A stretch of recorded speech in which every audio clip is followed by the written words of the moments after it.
chào các bạn. Hôm nay sẽ học về con vật khác. Bây giờ các bạn có ready không để làm bài không? Tốt lắm. Bây giờ sẽ làm bài. Con chuột là con mouse. Con owl là con cú. Nó cứ kêu nó này.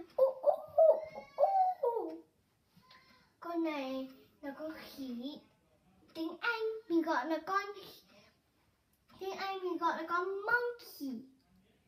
Bạn có biết nó thích ăn cái gì không? Nó thích ăn cả chuối. Con này là con ếch.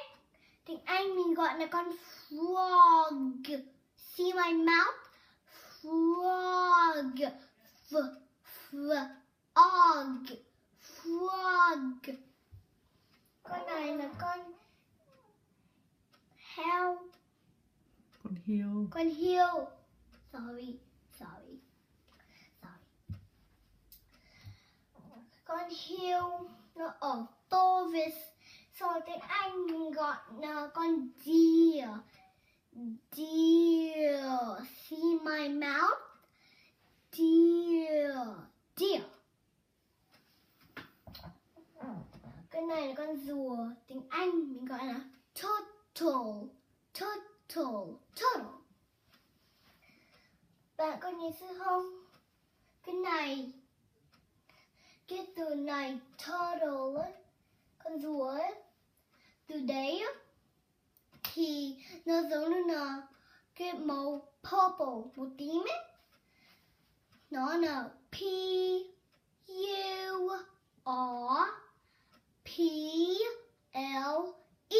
Nhưng mà hai cái P nó thành T thì nó là turtle.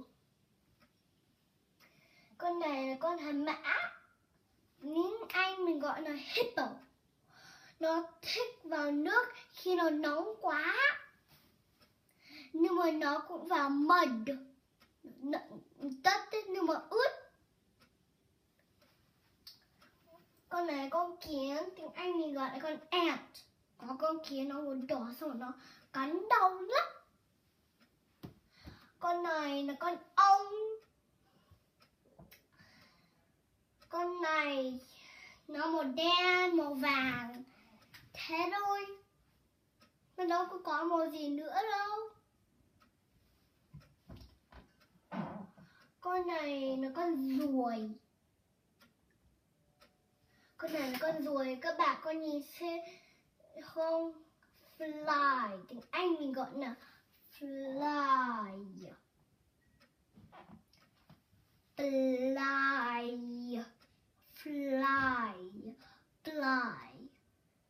Say it a little bit faster. Fly. One more time. Fly. Good job. Con này là con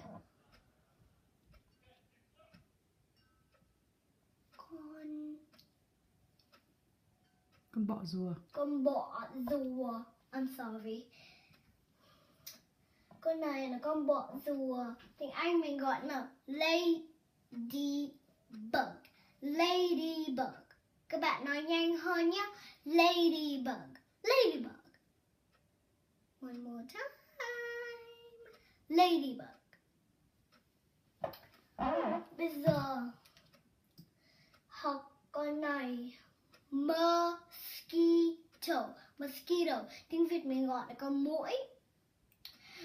Lúc nào nó chỉ đến khi nó tối thôi.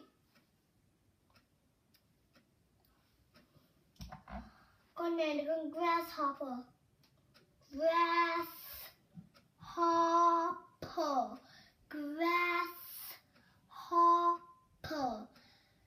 Các bạn nói nhanh hơn nhé.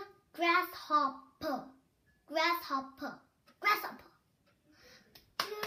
Đúng rồi. Các bạn làm một lần nữa nhé. Đúng rồi. Con này là con giun. Tiếng Anh mình gọi là con worm. Grasshopper là con gì rồi? Grasshopper là con cao. Con butterfly này. butterfly rất là đẹp. Con butterfly là con bướm rất là đẹp. And I hope you enjoyed the new lesson. Đọc lại từ đầu. But now we have to do it again in English. You have to practice English, don't you? Okay, come on. I'm gonna say it slow, and the next time I do it, you will have to do it all by yourself. But if you need help, I'll help you. Okay? I'll say it after you say it. If you can't say it, I might say it for you instead. Okay. This time, you'll have to be fast. Okay? I'm not joking. Let's go. Mouse, owl, monkey, frog, deer, turtle, hippo, ant, bee, fly, ladybug, mosquito, grasshopper, worm, butterfly. Now you're going to do it again, but I'm going to say it after you say it. Okay? Mouse. What is it? Owl. Good job. Monkey. Frog.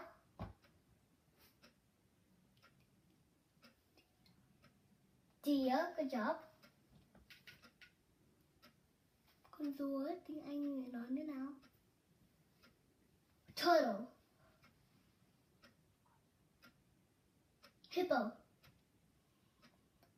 Các bạn, khi là các bạn không nói được khi con nói á, khi là các bạn đang nghĩ xong rồi con đã nói rồi thì các bạn thua.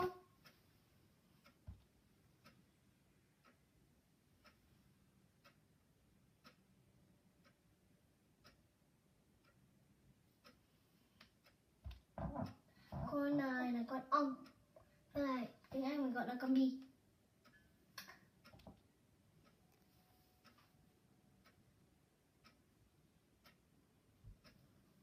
Fly. Ladybug. Mosquito. Mosquito. Grasshopper. Good job. Worm. Con run ấy, và nó bò tiếng Anh gọi nào? Đúng rồi, con run. Nhưng mà tiếng Anh mình gọi là con worm. Vậy con gì worm? Nốt con này là xong. Con này con gì? Đúng rồi, các bạn ơi, đúng rồi, butterfly. And I hope you enjoyed the new video about the new animal.